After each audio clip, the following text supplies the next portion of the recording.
speaker is Jerzy Wojciechowski from West Virginia, who will speak on infinite Matroids and Pushdown Automata. Thank you very much. And I'd like first to thank the organizers for giving me the opportunity to present my talk. It's going to be on infinite Matroids, and I will present an interpretation of my old result as using the terminology of a pushdown automaton, and this possibly creates some opportunities for future investigations. So let me start first by giving you a brief history of infinite Matroids. So originally just finitary Matroids were investigated. They are also known as pre-geometries in model theory. And the class of finitary Matroids is not closed under duality, and duality is a very important property of the class of finite Matroids. So in 1966, Rado asked if it's possible, it will be possible to find a generalization that would in particular include duality. Now in 1969, Higgs defined the concept of B-Matroids, and in 76, Oxley proved that the class of B-Matroids is actually satisfies the Rado requirements, and it's actually the largest class that satisfies those conditions. However, the papers of Oxley and Higgs were not widely known, so it was still obscure to majority of mathematicians that actually the problem has been solved until eventually in a paper by Brun, Distel, and others were published that provided 5 equivalent axiomatizations for the class of infinite Matroids, which kind of showed without any doubt that Rado problem has been solved, and they also demonstrated that this class of the class of infinite Matroids is important in infinite combinatorics. They provided a lot of applications, and also they made it clear that the Rado question has been solved. Now in 2014, Bowler and Karmazin showed that actually there is a smaller class of Matroids called tame Matroids that also has all the properties required by Rado. So in particular, it shows that I mean, what Oxley proved that this class is the largest one is actually not, but it's not the only one. I mean, you can have this smaller class. Okay, so what I'm going to do is I'm going to give you the closure axioms for infinite Matroids. Tomorrow there will be 2 talks by first one by Johannes Karmazin, and then by Nathan Bowler, who will give you much more information, and that they will, I understand, give you other axiomatizations of infinite Matroids. I'm going to use the closure axioms because that fits my purpose better, perhaps. So right, so let's start with just we have a closure operation which satisfies these 3 conditions, and then we can consider the dual operation, so that I can perhaps draw a picture that if this is the set and we have an element here, then if this element is, so say this is the set A. So okay, A is in this dual closure if it's either belongs to A, or if it's not in A, then it is not closed by that part by the original closure. And the independent sets are sets that, if you think of this as a closure, they are discrete, so that means no element is in the closure of the rest of the set.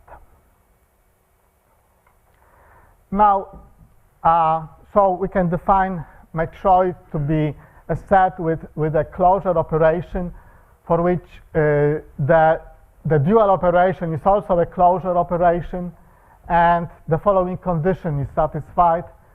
That is, for if we have an independent set A, which is a subset of X is arbitrary, then we look at the family of all sets that are independent and are in between A and X.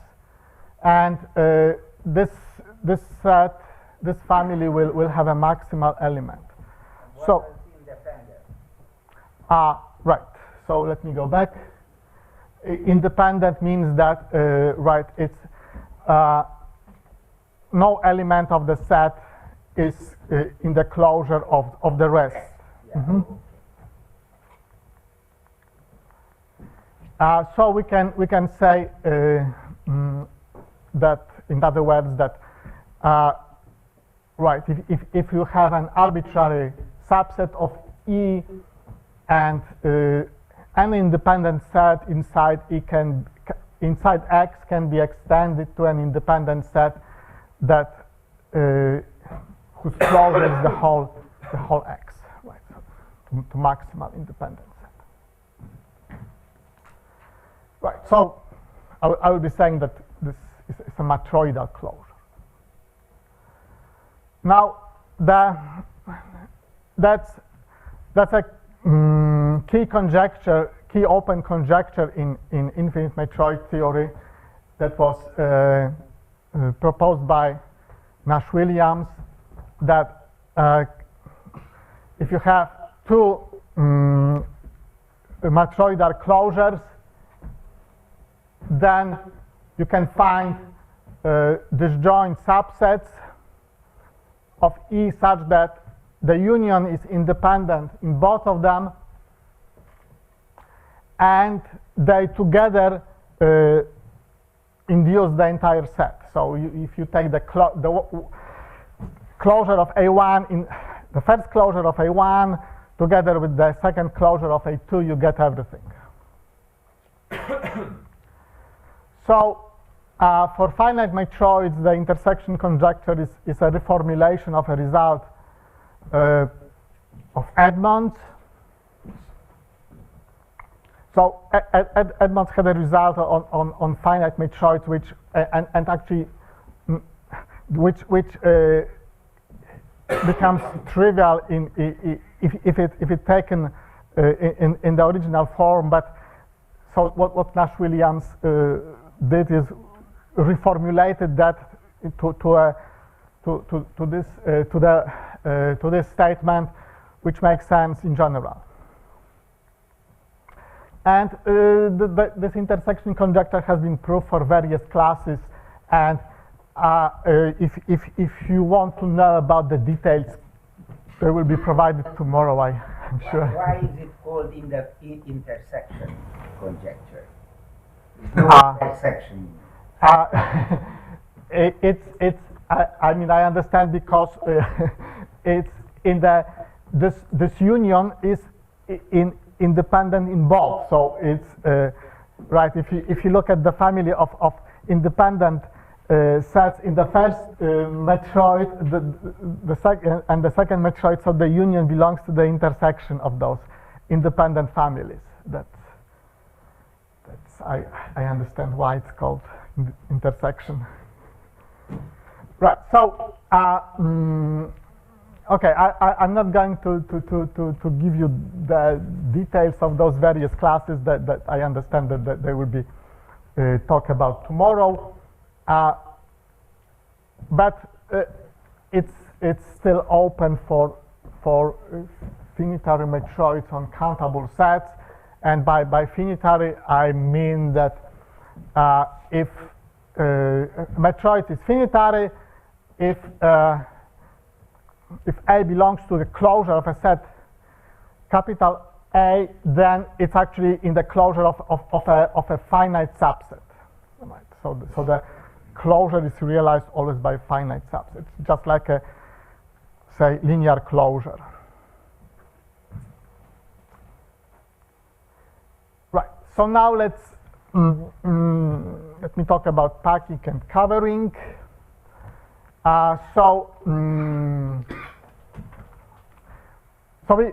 If you have two closure operations, I mean, I can define it in general for closure operations. It makes sense, right? So if you have any two closure operations on a set E, then packing for them is just two sets, two disjoint subsets, such that the first one, the closure of the first one is everything, and the closure of the second one, the second closure is also everything. So two disjoint spanning subsets. And covering, so again, I can give the definition for general closure operations. So covering will be two sets that are independent, that they cover, so the union is everything, and they are independent. So the first is independent in the first closure, the second is independent with respect to the second closure. Now, if we have closure operations for which the dual operations are also closure operations, then right, if one pair has a packing, then taking the complements, you get a covering for the dual closures, and the other way around. Now, Bowler and Karmazin formulated so-called packing covering conjecture that if you have two closures that are matroidal closures, right? So we have this maximality condition on top of just being the dual closures. Then you can partition the ground set E into sets P and Q, such that the closure. So we restrict the closures to subsets of P, and consider this as closure operations on P. And this has to, I mean, this pair has a packing, and then we look at the dual closures on subsets of Q, and that also has a packing. I mean, it's called packing covering conjecture because that's the packing for those dual closures. That's a covering for the duals, but I didn't want to kind of put complicate the notation, so it can be stated this way. And they also proved that this packing covering conjecture is actually equivalent to the intersection conjecture. Right, so now, okay, so that's what I'm now going to do is I'm going to introduce my old results in using the terminology of a pushdown automata on words. And so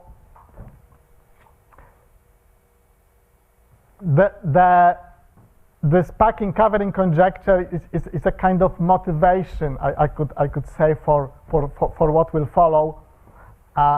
So okay, so suppose that again I'm going to define it in general for arbitrary closures, right? So CL1 and CL2 are arbitrary closure operations, and then we can consider the following language over the alphabet consisting of just -1, 0, and 1.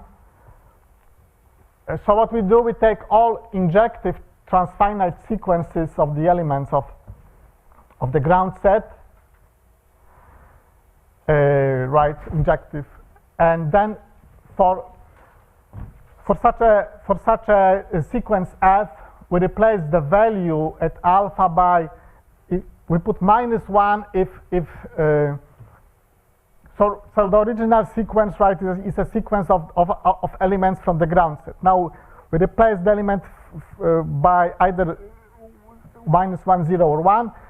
You put -1 if this element at place position alpha is not if it belongs to the closure of what is earlier, what precedes this position in both closures, right? So if what you really mean is the range of f relative to alpha there. Yes, sorry, yes, that's right. I mean the range. Yes, of course. And we put 0 if it's in exactly 1, and we put 1 if it's in none of them. So now we can I'm going now to define a very simple pushdown automaton with basically the idea is that we just add those numbers as we go along, right? So and whenever we become negative, we declare failure. So we keep on adding, and I mean we have to define what's going on at limit ordinals, and so at limit ordinals, what we do, we take lim inf of the previous value. F is not the F which occurred in the previous slide. It's a kind of misleading. I mean, there was an F, the sequence. Oh, yes, that's right. That's right. This F is completely different F. That's right. So, okay. So the automaton will have just two states, A and F, and just one stack symbol, S.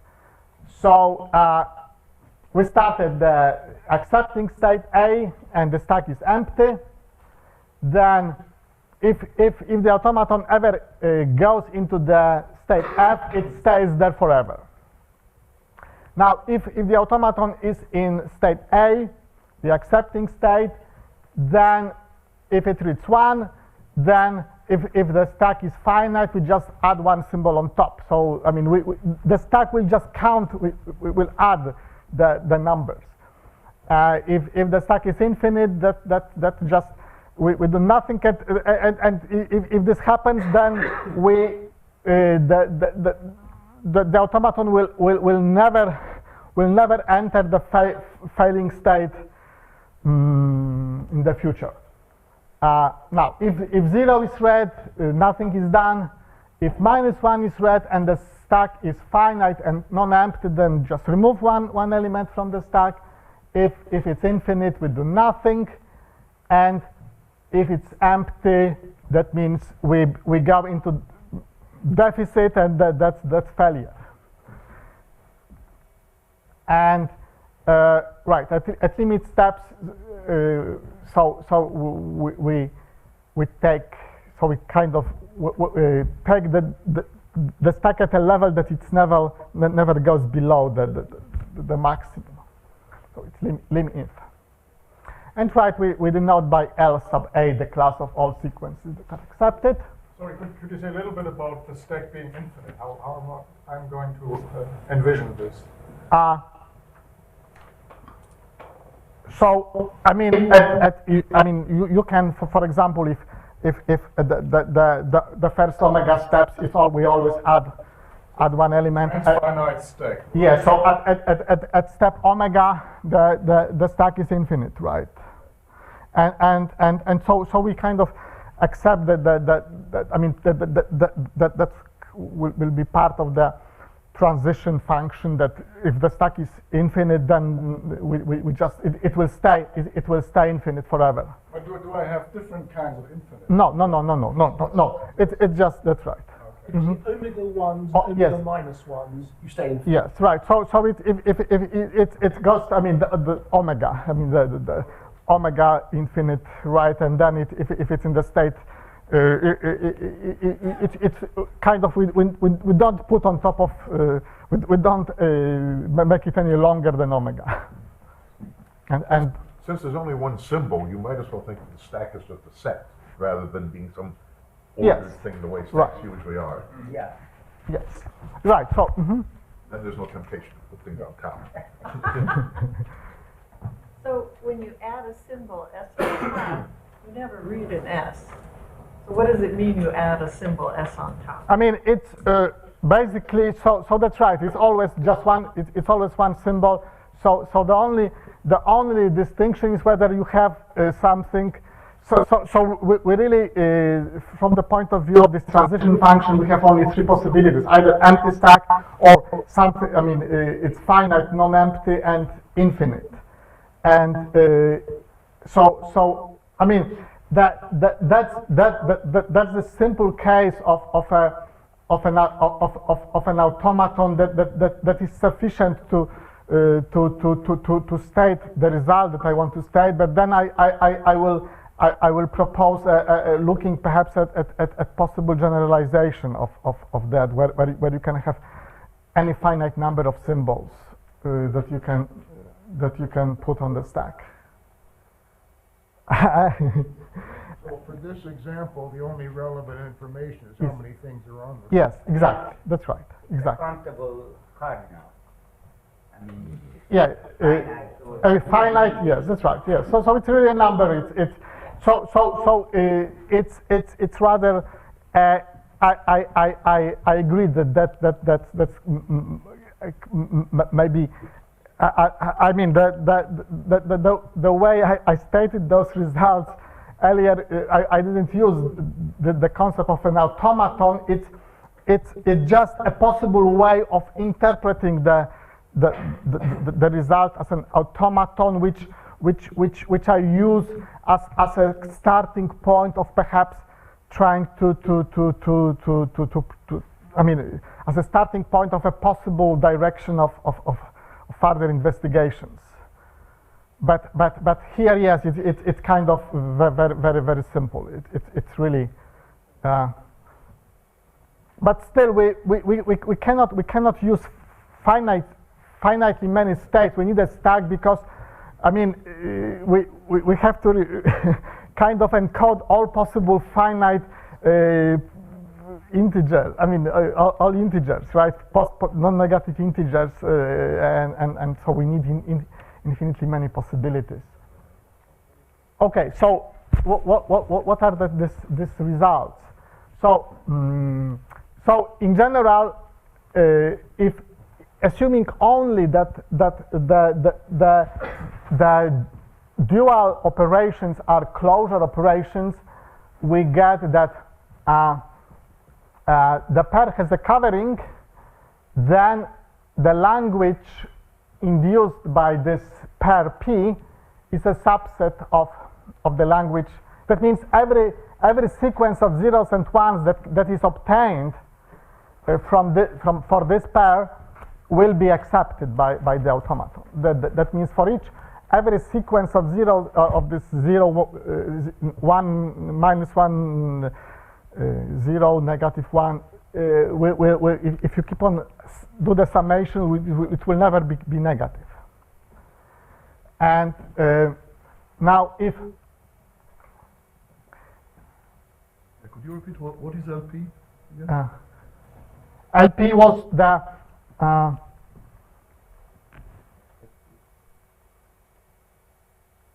Yes. So LP is this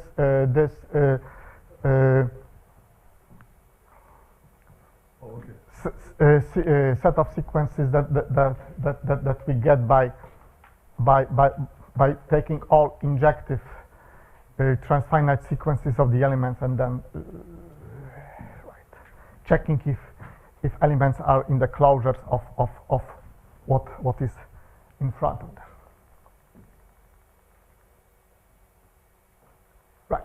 So now I'm going to list cases in which you have equivalence. So that in general, with very little assumptions, we have implication that if there exists a covering, then we have the LP a subset of LA, and we have equivalence. So the first case is when you have a bipartite graph, which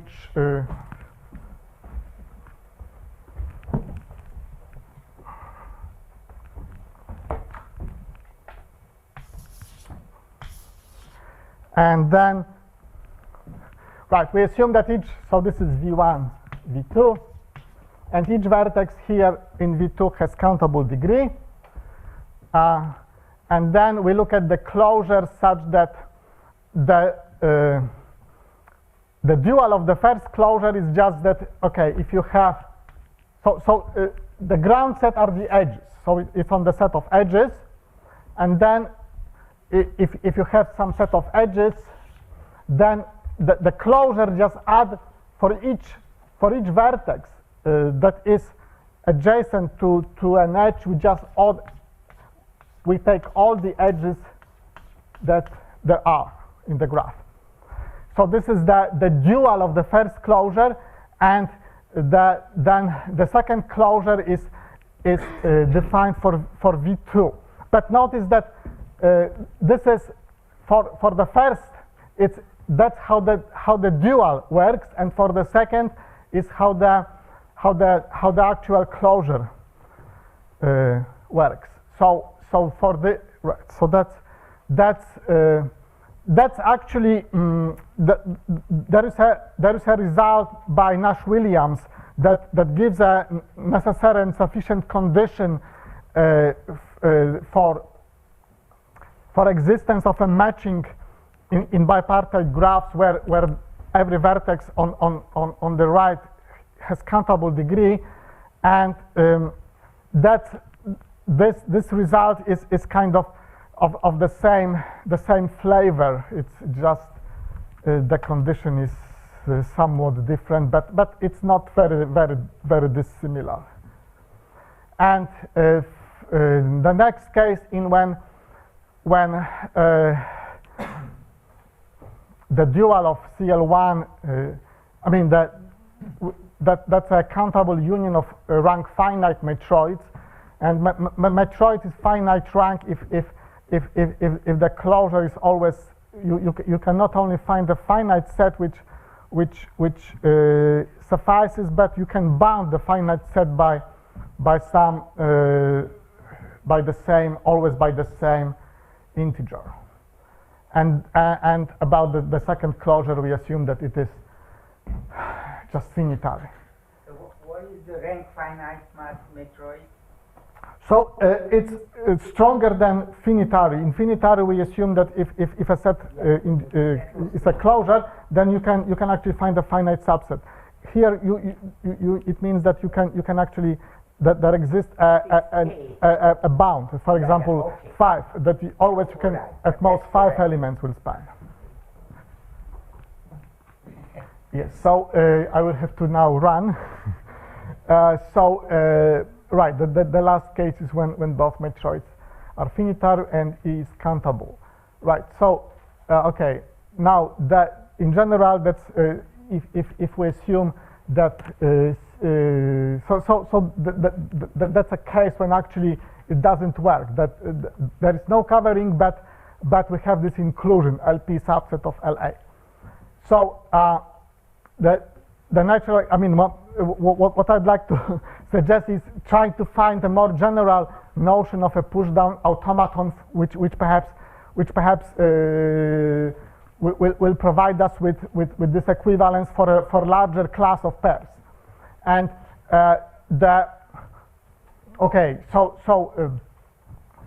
maybe I'll just point out that there's a concept of finite automata on sequences indexed by arbitrary linear orders due to Breuer and Carton. And so I'd like to suggest perhaps using this as, I don't have time to go over the details, but so I would suggest using this concept together with extra adding perhaps I guess I will not try to say it's impossible. Okay, so thank you very much for listening to my talk. Here we hardly have time for any questions this minute because we must go on to the next talk, provided the speaker is here. Good. Thank you again. Thank you.